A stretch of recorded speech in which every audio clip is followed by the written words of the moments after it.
Good morning, everyone. So we've got some stressful news this morning that schools are canceled for the rest of the year in Pennsylvania. And I think a lot of us are just starting to feel it. And I know that when we're really stressed out, we're going to feel more pain anywhere in our body. We're just more likely to be injured. And I think what might happen is people might be afraid of that pain and afraid to make it worse and stop some of their workouts. So I wanted to give some quick rules about when it's okay to progress through a workout, to progress with a little bit of pain, because most of the times if we do some exercise and we keep moving, we're going to do better. And if we stop altogether, we're probably going to do worse. We're more likely to irritate because our ability to tolerate movement goes down. So day-to-day things become more irritating.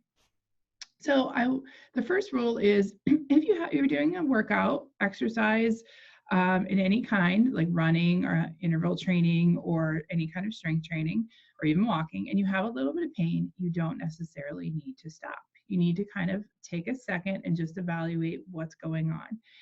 If the pain is just a little bit, it's kind of nagging, it's acceptable to you, it doesn't seem to be getting drastically worse as you go, it's just kind of staying, or it's even warming up as you get better, that's probably okay for you to keep going.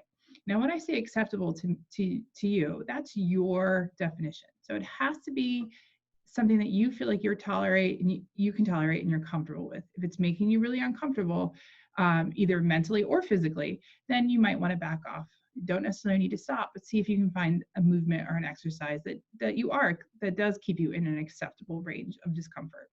The second thing is that you shouldn't have to change your technique to get around the pain. So you can do any exercise, running or walking, as long as you don't have to switch up how you do it to get around the pain. Okay, so no limping, no cheating on exercises, no breath holding, anything like that. If those things are happening, then you just might need to find an easier way to manage that exercise. The third rule is that the pain increase shouldn't last. So any increase in your symptoms that you're having should walk off. I usually say, I kind of give it a rule for one exercise. So let's say we're doing squats and we feel it a little bit, you can stop, walk it off. Does it ease up within 10 minutes? Most times it will. Most times it'll go away. And then that's okay. If you follow the first two rules and the third, you have the pain and it walks off, that's okay. For a whole workout or a run, I would give it 24 hours. Your pain should be back to your normal level within 24 hours. If you stay within those rules, you're most likely doing okay and you're going to do better if you exercise. One other thing I want to point out is that, there's lots of talk about technique. Now, certain things I think are really important. If you're really struggling with the exercise, your breath holding, your intensity is up, it feels like it's 100%, you're just working super hard on every exercise, that might be too hard for you. But not every exercise has to look perfect initially. You might be a little wobbly in the beginning, especially with some lower leg stuff or single leg activities. You might kind of be a little bit unsteady. That's okay. You don't necessarily need to stop. What you need to do is just kind of keep going, try to keep rhythm, and give your brain a chance to figure out the exercise. So there's a little leeway there. If it looks crazy and it's just like you're completely off from what it's supposed to look like, well, then you might need an easier exercise. If you have to hold your breath, easier exercise.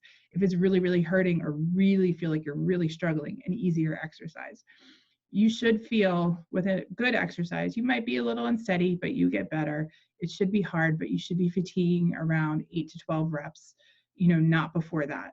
And if it's more than 12 reps, it might be before you start to feel pretty tired, then it might be too easy. So there's some simple ways to kind of know where you're functioning at and if you're at the right exercise for you. And there's a way to progress or regress every exercise. I hope this helps. Good luck with everything. Hang in there, everybody.